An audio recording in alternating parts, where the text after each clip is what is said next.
Nalo neno katika jioni ya leo linalosema milango ya shetani kutawala katika jamii za wanadamu. Milango ya shetani kutawala katikati ya jamii za wanadamu. Wote tunafahamu kwamba shetani ni ufalme unaotawala kama ambavyo Mungu wetu ni ufalme unatawala. Na Mungu alimuumba mwanadamu ili apate kutawala pamoja naye. Lakini pia shetani naye anatafuta nafasi ya kutawala katika jamii za wanadamu kinyume cha Mungu aliye hai. Wote tunafahamu kwamba Mungu ni roho na anatawala katikati ya wanadamu. Lakini nafasi hiyo hiyo shetani aliye roho naye anatamani angepata utawala na mamlaka katikati ya wanadamu. Sasa viko vitu ambavyo vinafanyika kuwa mlango wa shetani kuishi na kutawala katikati ya jamii ya wanadamu. Naposema jamii ya wanadamu, maana yake kuna vitu ambavyo sio wanadamu. Viko viumbe ambavyo havionekani kwa macho ya nyama, lakini viko viumbe ambavyo vinakwepa kabisa, haviwezi vikaishi katika uwepo au katika jamii ya wanadamu, huwakimbia wanadamu. Viko viumbe ambavyo kabisa haviwezi vikaishi pamoja na wanadamu, na vikiishi ni kwa bahati mbaya tu na ni kwa asili sana. Lakini kuna namna ambavyo Mungu tokea mwanzo wa uumbaji wa mwanadamu alitamani sana kujenga ushirika na mwanadamu, na ndio maana mahali popote akiwepo mwanadamu, tambua yupo Mungu. Sema amina kwa jina la Yesu aliye hai. Lakini Mungu atakuwepo katikati ya jamii za wanadamu pale ambapo wanadamu watakuwa tayari kuishi sawasawa na mapenzi ya Mungu wetu. Hebu sema amen. Lakini leo sitazungumzia sana kwa habari ya ufalme wa Mungu katikati ya wanadamu, bali tutajaribu kujifunza kwa habari ya njia anazozitumia shetani, kwa sababu anatamani sana njia na mbinu anazotumia au milango anayotumia kujipenyeza ili apate kuishi katikati ya wanadamu. Na wote tunafahamu ya kwamba shetani tokea mwanzo alipokosa nafasi katika ufalme wa Mungu amefanyika kuwa adui wa Mungu, vile vile ni adui wa wanadamu. Hata kama angekuja kwa sura yoyote ile, sura ya upole, sura ya uzuri, sura ya ukarimu, sura ya unyenyekevu, lakini ili mradi anaitwa shetani, tufahamu kwamba nia yake ni kinyume kabisa na Mungu aliye hai, na ni adui wa chochote kinachoitwa Mungu, na ni adui wa yeyote aliye na ushirika na Mungu aliye hai. Hebu sema amina kwa jina la Yesu aliye hai. Kwa hiyo sasa, ili apate kuishi na wanadamu na apate kutenda kazi zake kama shetani katikati ya maisha ya wanadamu au katika jamii za wanadamu, iko milango, ziko njia ambazo anazitumia, iko milango inayompa nafasi. Haleluya. Na mpaka hivi ninavyoongea, wako watu wengi duniani kote. Shetani hamuogopi mzungu, hamuogopi mchina, hamuogopi mwafrika, hamuogopi mwenye elimu, hamuogopi mwenye pesa, hamuogopi hajali maskini, hajali kilema, hajali yeyote, ili mradi ni kiumbe chenye nafsi hai, anatenda kazi pamoja nacho. Kwa hiyo anatafuta sana hii nafasi ya kutenda kazi katikati ya wanadamu. Hebu sema amina. Hebu tuende moja kwa moja tukaangalia mlango wa kwanza ambao ni dhambi. Mlango wa kwanza unaitwa dhambi. Hebu sema amina kwa jina la Yesu. Neno hili dhambi limetajwa na jamii nyingi za wanadamu duniani kwa namna tofauti tofauti na kwa lugha tofauti tofauti, lakini acha tupate kufahamu kwa sehemu kwamba dhambi ni kitu gani. Biblia inaeleza wazi kabisa ya kwamba dhambi ni uasi. Sasa ni uasi juu ya nini? Iko mamlaka ya kiungu na utaratibu wa kimungu ambao Mungu ameweka na alikusudia kutoka mwanzo wa uumbaji wa mwanadamu, ili huyu mwanadamu apate kutembea katika huo utaratibu, apate kutembea na kuishi katika huo mfumo wa kiungu. Hebu sema amina kwa jina la Yesu hai. Kama ilivyo kawaida, Kila mji una taratibu zake, kila ukoo una taratibu zake, kila jamii ina taratibu zake. Ziko jamii nyingi huko duniani na hizo jamii zina taratibu zake. Mfano, katika jamii za Kitanzania wako Wasukuma, wana taratibu zao za Kisukuma, wako Waha, wana taratibu zao za Kiha, wako Wanyakyusa, wana taratibu zao za Kinyakyusa. Na yeyote asiyeweza kuishi katika taratibu hizo za kila kabila ataonekana ni muasi, maana yake anaishi kinyume cha hizo taratibu. Hali kadhalika Mungu ameweka taratibu za wanadamu katikati ya jamii za wanadamu, kwa sababu yeye ndiye aliyemuumba mwanadamu. Kwa hiyo amemwekea mwanadamu utaratibu wa kuishi, na huyu mwanadamu akiishi nje ya huo utaratibu anakuwa amemwasi Mungu. Kwa hiyo anakuwa amemtenda dhambi Mungu. Mfano, katika ufalme wa Mungu mbinguni, Mungu alikuwa ameweka utaratibu ambao ulitakiwa kufuatwa na malaika, kufuatwa na maserafi na makerubi na viumbe vyote vya mbinguni, akiwemo na Shetani. Lakini Shetani hakuishi sasa na huo utaratibu, hakuweza kuishi sasa na huo utaratibu wa Mungu, na ndio maana Mungu akamuona ni mwasi na akamlani na akamtenga na ufalme wake. Hebu sema amina kwa jina la hai. Hebu sema tena amina kwa jina la hai. Kwa tunapozungumzia dhambi tuna maana ya uasi juu ya Mungu. Biblia inasema kwamba kila tendo lisilo la haki ni uasi, ni uovu, ni kinyume cha mapenzi ya Mungu, ni kinyume cha amri ya Mungu, ni kinyume cha mamlaka ya Mungu. Na hakuna mwanadamu yeyote aliyeumbwa na Mungu ambaye angetaka kuishi, ambaye ataishi kwa utaratibu wa kwake mwenyewe akampendeza Mungu aliye hai. Hayupo yeyote. Wanadamu wote walioko duniani wanapaswa kuishi chini ya mamlaka na sheria na miongozo na utaratibu wa Mungu aliye hai, ambaye amemuumba huyu mwanadamu. Wanadamu wote wa kike na wa kiume, wakubwa kwa wadogo, wote wanapaswa kuishi chini ya utawala, chini ya mamlaka, chini ya miongozo, chini ya utaratibu wa Mungu aliyemuumba. Kama ilivyo wewe, baba na mama uliyezaa mtoto, lazima umpe utaratibu wa kuishi pale nyumbani. Lazima aufuate huo utaratibu. Ni kama sheria, ni kama amri. Mtu anawekewa mipaka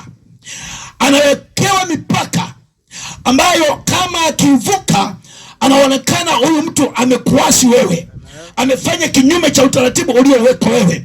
Na ndio maana kuna wakati mwingine unalazimika kumwadhibu, kwa sababu kuna mazingira mengine yanakuwa ni hatarishi. Hebu sema amina. Kwa hiyo ili huyu mtu apate kujua hatari hayo mazingira ambayo hapaswi kuyafanya, hapaswi kuyaendea, hapaswi kuwa, lazima adhabu ihusike. Hiyo ni msisitizo ya kwamba huku unakoelekea, hicho unachokifanya ni hatari, ni kibaya, kinaweza kusababisha upotevu wa maisha yako, kinaweza kikakuangamiza, kinaweza kikakupa tatizo, kinaweza kikakupa shida, kinaweza kikakupa maumivu. Kwa hiyo ni hatari, unalazimika kumwadhibu viboko. Hebu sema amina kwa jina la hai. Bwana Yesu asifiwe. Hebu tuangalie kitabu cha waraka wa kwanza wa Yohana sura ya 3 na ule mstari wa 8. Nisomee mtu wa Mungu ambaye uko karibu, uko sehemu nzuri. Kitabu cha waraka wa kwanza wa Yohana sura ya 3 ule mstari wa 8. Tujaribu kuangalia kwa habari ya dhambi kama mlango wa Shetani kutawala katikati ya jamii za wanadamu. Ndio. Atendaye dhambi ni wa Ibilisi, kwa kuwa Ibilisi hutenda dhambi tangu mwanzo. Kwa kusudi hili mwana wa Mungu alidhihirishwa ili azivunje kazi za Ibilisi. Ishi hapo. Hebu sema amina kwa jina la Yesu. Hebu sema tena amina kwa jina la Yesu. Wote tumeona na tumesikiliza vizuri. Biblia inasema kwamba atendaye dhambi ni wa Ibilisi. Maana yake aishie nje ya mapenzi ya Mungu, nje ya amri ya Mungu, nje ya uongozi wa Mungu, nje ya utaratibu wa Mungu, ni wa Shetani. kwa sababu ibilisi ni shetani. Na kwa nini? Kwa sababu ibilisi amekuwa mtenda dhambi tangu mwanzo. Amekuwa mvunjifu wa sheria, mvunjifu wa utaratibu wa Mungu tangu mwanzo, na ndio maana alitolewa katika mamlaka ya Mungu na kutupwa kuzimu. Sasa anatenda kazi katikati ya anajaribu kutafuta, kama vile ambavyo hata alipokuwa na mwasi Mungu, kwa sababu Mungu ni Mungu muumbaji. Kwa shetani alikuwa anatafuta kujipenyeza apate kuchukua nafasi ya Mungu. Maana yake kinyume cha mamlaka ni sawa na mtoto wako uliyemzaa alafu akufanye wewe kuwa mtoto wake. Hebu sema amina kwa jina la Yesu. Umemzaa mtoto alafu mtoto akufanye wewe baba, akufanye wewe mama kuwa mtoto wake. Sijui kama utakubali mama yangu, sijui kama utakubali baba, vyovyote vile hautakubali. Na akishindwa kutii, akishindwa kuonyeka, ni shari tutamfukuza nyumbani kwako. Hebu sema amina kwa jina la Yesu. Kwa hiyo shetani alimuasi Mungu, alivunja mamlaka ya Mungu, alivunja utawala wa kimungu, alivunja sheria za kimungu, aliasi katika ufalme wa Mungu aliyeumba mbingu na nchi. Kwa hiyo akaondolewa katika sehemu ya ufalme, akaitwa muasi. Sasa anatenda kazi kwa siri katikati ya wanadamu, akiwashawishi wanadamu waishi nje ya utaratibu wa Mungu wetu aliye hai.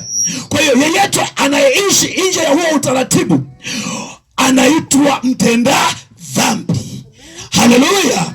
Anaitwa mwenye dhambi. Jiulize mahali popote pale ulipo kwamba unaishi kwa utaratibu wa nani? Unaishi kwa miongozo ya nani? Unaishi kwa amri ya nani? Unaishi kwa mamlaka ya nani? Unaishi kwa utawala wa nani? Unaishi kwa maongozi ya nani? Hakuna mwanadamu ambaye ameumbwa duniani aishi holela, aishi anavyotaka, aishi vyovyote vile. Uko utaratibu. Na ndio maana ukikubali kuwa raia wa nchi ya Tanzania, lazima ufuate kanuni na taratibu za nchi ya Tanzania. Ukiishi nje ya huo utaratibu, unaitwa muasi, unaitwa jasusi. Sheria zinafuata mkondo, sheria zinahusika kukutisha. Wako wengi wako magerezani mpaka leo kwa sababu walijaribu kuasi sheria za nchi ya Tanzania.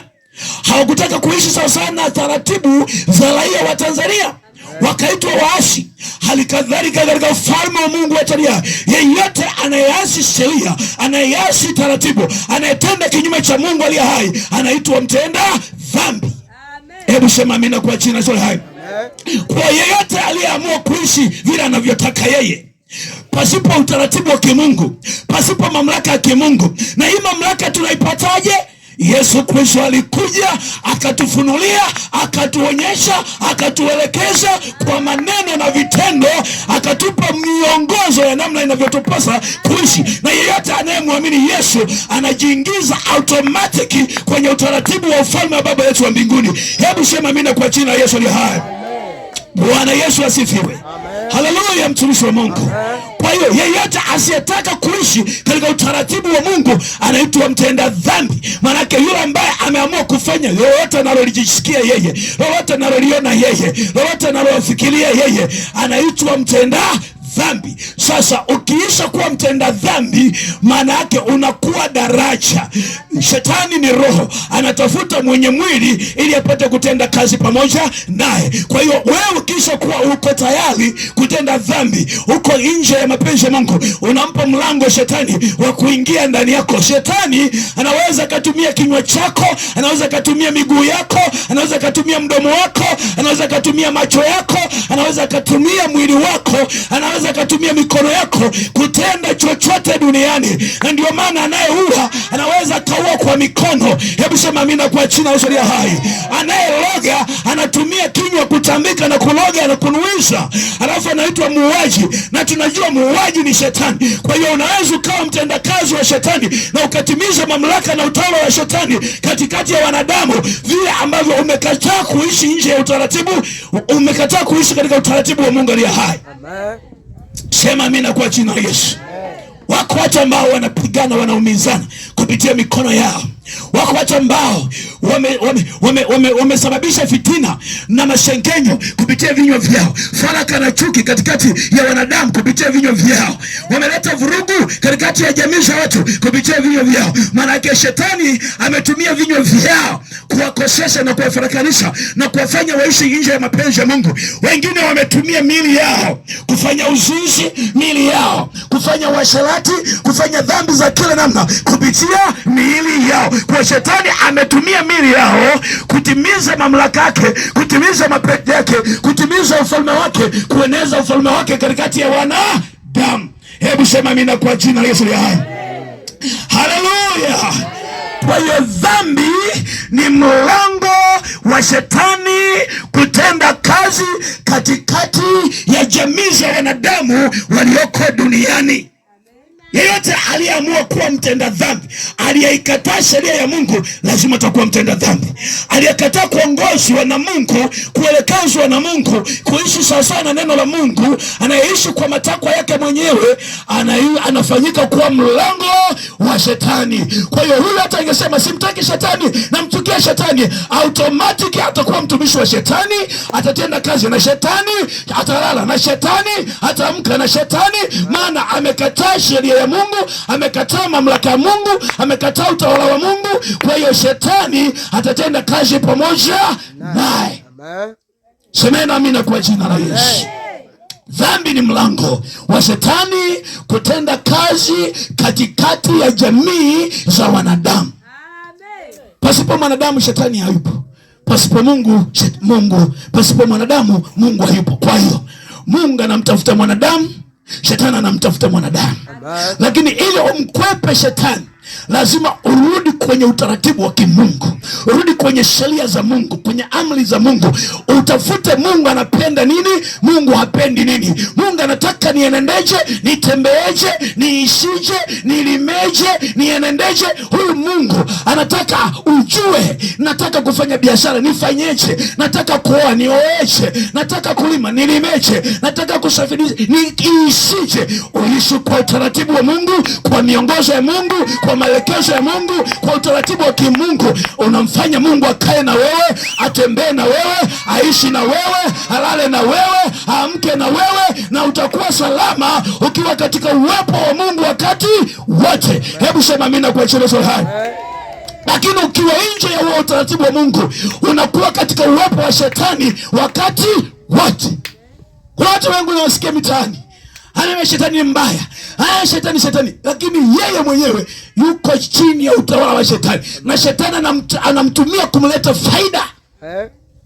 Na kwa bahati mbaya, mwisho wa utendaji kazi wa shetani pamoja na wanadamu ni jehanamu ya moto, ni kilio na kusaga meno, ni majuto ya milele, ni kusaga meno. Hebu sema amina kwa jina la Yesu. Hebu sema tena amina kwa jina la Yesu. Heri wewe uliyemkimbia shetani kwa kukubali kutembea sawa na mapenzi ya Mungu. Una heri, na imekupasa kumkataa, usimpe ibilisi nafasi. Hebu sema amina kwa jina la Yesu. Kwa sababu mpaka sasa anajaribu kuitafuta nafasi aipate, na hana mtu mwingine ila mwanadamu. Haleluya watakatifu wa Bwana. Haleluya wateule wa Mungu. Bwana Yesu asifiwe. Jambo la pili, mlango mwingine wa pili wa shetani kutenda kazi katikati ya wanadamu, kuishi katikati ya wanadamu na kufanya kazi zake, ni imani na ibada za miungu na sanamu. Imani juu ya ibada za sanamu na miungu. Hebu sema tena amina kwa jina la Yesu. Unisikilize, hebu tuangalie kitabu cha Kutoka 20 mstari wa 2 na kuendelea pale mbele. Nisomee mtumishi wa Mungu. Kitabu cha Kutoka sura ya 20 mstari wa 2 na kuendelea.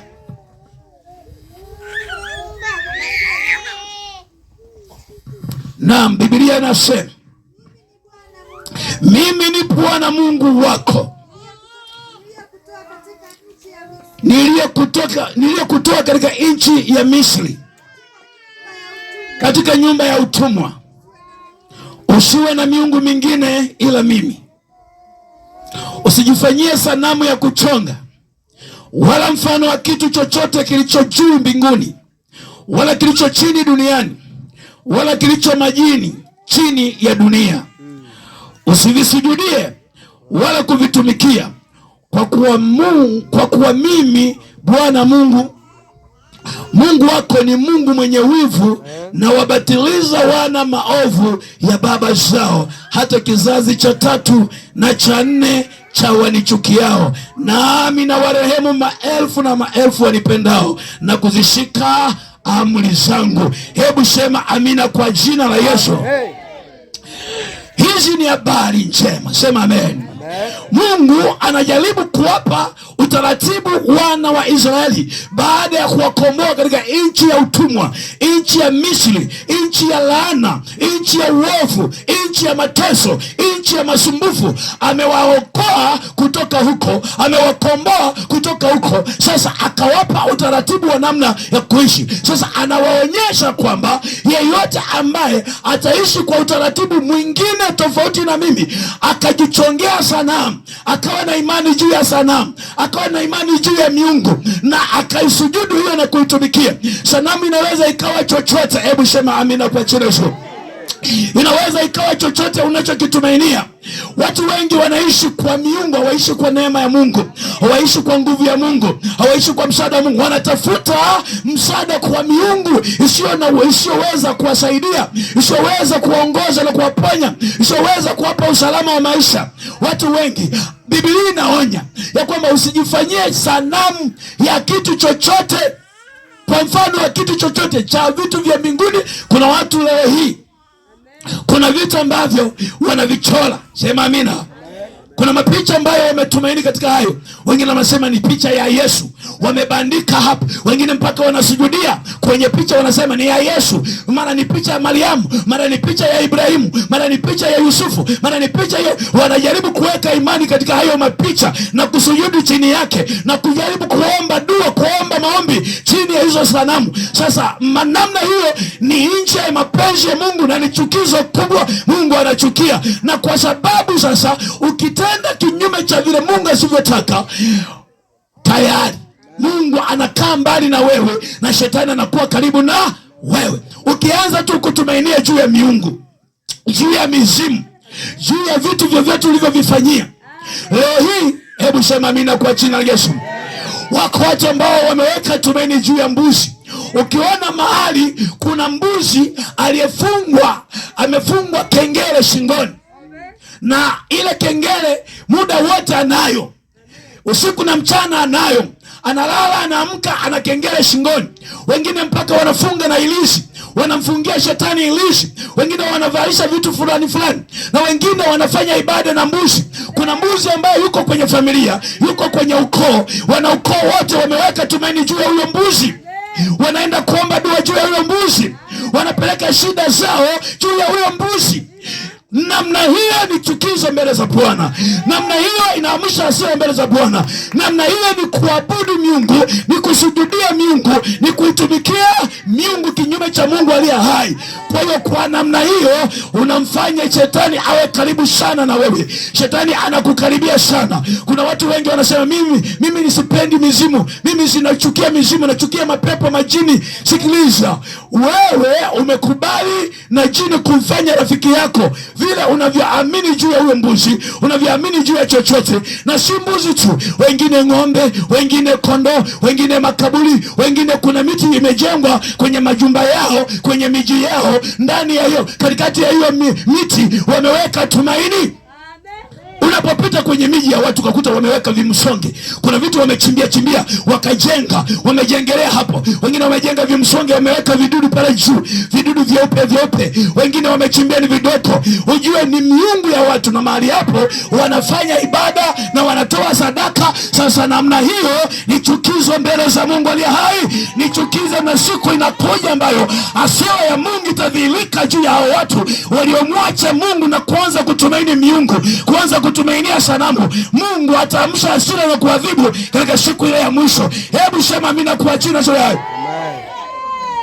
Haleluya. Na wala sio siku tu ile ya mwisho. Mtu yeyote anayekufa katikati akifanya ibada hizo, yani akiwa anafanya ibada hizo za miungu, ibada hizo za misimu, ibada hizo za mashetani, lazima anahukumu. Biblia inasema kwamba baada ya kifo ni hukumu. Wako watu wako kuzimu, wanalia leo, wanaomboleza leo, wanajuta leo, wanalia wala hawezi kupata msaada, maana walikataa kuishi kwa sheria ya Mungu, walikataa kuishi kwa miongozo ya Mungu, walikataa kuishi kwa utaratibu wa Mungu. Wanajuta, wanaomboleza, wanalia. Heri mwanamke, heri mwanaume, heri kijana, heri mtoto, heri binti ambaye leo hii uamue kukaa na Yesu, kutembea na Yesu, kuishi na Yesu, kuweka tumaini juu ya Mungu aliye hai, anayeabudiwa katika Kristo Yesu aliye hai. Hebu sema amen. Sema tena amen. Kwa hiyo imani juu ya miungu, juu ya sanamu ni mlango mkubwa wa shetani. Unamshangaa mtu ana miungu nyumbani, eti anaenda kwa mganga wa kienyeji aitoe mizimu nyumbani, atoe miungu nyumbani, ayatoe mashetani nyumbani. Hebu sema amina kwa jina la Yesu. Alafu shetani anapenda sana akiona anatenda kazi, alafu watu hawajui, watu hawaelewi. Kuna wakati mwingine unamkumbatia shetani, unamfukuzia mbali Mungu. Ni shetani inapenda sana, linakubali sana. Hebu sema amina kwa jina la hai. Na ndio maana jioni ya leo imeletwa habari njema, ili kufumbue macho, ili kutia ufahamu, ili kutia akili, upate kutoka kwenye giza uje kwenye nuru ya mwana wa pendo anaitwa Yesu Kristo, apate kudhihirika kwenye maisha yako. Tuliokolewa na Bwana Yesu hatuna hofu juu ya miungu na mizimu, wala hatuna hofu juu ya mashetani. Yuko mlinzi tulindaye tuingie hapo na kutoka, aliyezingira malango yetu, aliyezingira kazi zetu, aliyezingira usiku na mchana, hajalala hajasinzia. Shetani hawezi kupenya. Hebu sema amina kwa jina la Yesu. Jamani, semeni amina kwa jina la Yesu. Tuliokolewa tuna amani, sema amen. Haleluya. Na ukiona shetani na nguvu dhidi yako, jaribu kutafakari. Inawezekana kuna mlango ushaofungulia, kuna namna ambavyo umemruhusu shetani afanye kazi kwenye maisha yako. Lakini wote waliofunga milango ya shetani kwa kuishi sawasawa na mapenzi ya Mungu aliye hai, kwa kuwa watiifu na wanyenyekevu, shetani hawezi kuparamia malango yao, hawezi kuparamia miji yao, hawezi kuparamia watoto wao, hawezi kuparamia ndoa zao, hawezi kuparamia. Majeshi ya mbinguni yanalinda, yanawapiga majeshi ya adui, hayawezi kupata nafasi kwenye maisha ya watakatifu wa Mungu. Hebu sema amina kwa jina la Yesu aliye hai. Kwa tumeona kwamba mtu unapoamua kuondoa tumaini juu ya Mungu, ukaweka tumaini juu ya vitu, juu ya sanamu, juu ya picha ya vitu ambavyo havina pumzi, haviwezi vikaongea, haviwezi vikaongea chochote, ni vitu tu, havina pumzi. Ukikiweka hapo kitakaa hapo, hata kama mvua inakuja kinanyeshewa, hata kama jua linawaka kinapigwa jua, hata kama moto unakuja kinaungua. Hicho kitu hakina tumaini, hakina msaada kwako, hakiwezi kuwategemea kwako, hakina chochote. Huo ni udanganyifu wa shetani, huo ni udanganyifu wa kipepo. Shetani anatafuta nafasi ya kutawala maisha yako, anatafuta nafasi ya kukufanya mtumwa wake. Haleluya, haleluya. Heri wamtumainio Bwana, maana hao watapata amani. Sema amina. Yesu Kristo anaitwa mfalme wa amani, anaitwa mfalme mwenye nguvu, anaitwa mfalme mwenye mamlaka, anaitwa mtawala mwenye kuvitiisha vitu vyote, ana amri juu ya hali. Hebu sema amina. Unisikilize, mchawi anapotaka kumloga mtu, atataka kutumia ngozi ya mnyama, atumie mzizi, atumie majani, atumie mairizi, atumie uchafu wa kila namna, lakini hivyo vyote anavyowaza kuvitumia viko chini ya mamlaka ya nguvu ya Mungu. Ndiye muumbaji, ana amri juu yake. Hebu sema amina kwa jina la Yesu aliye hai. Haleluya. Kwa hiyo Mungu ana mamlaka juu ya vitu vyote. Wanapotaka kukutumia radi ili kuue, Mungu ndiye aliyeumba radi, ana uwezo wa kuyapisha na kuyamuru. Hebu sema amina. Kama alituliza mawimbi ya bahari, je, ni kitu gani ambacho kinaweza kikapata nafasi kisitishwe chini ya Mungu aliye hai? Sema amina kwa jina la Yesu aliye hai. Kwa hiyo Mungu anataka atawale maisha yetu. Na kwa njia hiyo tukimtii, tukiwa tayari kutembea katika neno lake, kutembea katika mapenzi yake, kutembea katika amri na mamlaka yake, yeye anakaa karibu na sisi. Yeye anakuwa mlinzi wetu, yeye anakuwa mchungaji wetu, yeye anakuwa mponyaji wetu, yeye ndiye anakuwa tabibu juu ya kila eneo la maisha yetu. Hebu sema amina kwa jina la Yesu. Bwana Yesu asifiwe. Kwa hiyo wale ambao wanajengelea vilinge, wanajengelea tu nyumba kwenye miji wakidhani ni ulinzi. Mtu mmoja akawa ananishuhudia, anasema wanajenga upande wa mashariki, anajenga upande wa magharibi, anajenga upande wa kaskazini, anajenga upande wa kusini. Eti anasema tumeweka walinzi wayazuie mashetani kutoka, maadui kutoka mashariki, kutoka magharibi, kutoka kaskazini na kusini. Unisikilize, maana yake nini? Maana yake umeamua kufungua milango. Yaani mlango wa kaskazini unaofanya wazi, wa kusini unaofanya wazi, wa mashariki unaofanya wazi, wa magharibi unaofanya wazi. Shetani anakuwa na uwezo, akiamua tokea wa magharibi anaingilia wa mashariki, anatokea wa magharibi, anaingilia wa kaskazini, anatokea wa kusini. Yaani anaingia na kutoka pasipo shida yoyote. Hebu sema amina kwa jina la Yesu. Hiyo wengine wanaamua kuvaa mailisi. Anavaa mailisi shingoni, anavaa makorokoro shingoni, wengine wanafunga mikononi, wengine wanavaa viunoni, wengine wanavaa mikono, anavaa miguuni mwake. Unisikilize, umegongwa chapa na Yesu. Hasumbuki kukutafuta. Wakati wote akitamani aje nywe damu yako, anaingia bila kizuizi chochote. Akitaka aje kuibia pesa zako, anaingia bila kizuizi chochote. Kwa nini? Umemfungulia milango. Heli leo weka tumaini kwa Yesu Kristo aliye hai. Weka imani yako kwa Yesu Kristo. Mfanye Kristo kuwa Bwana na Mwokozi wa maisha yako, utakuwa salama. Hebu sema amina kwa jina la Yesu.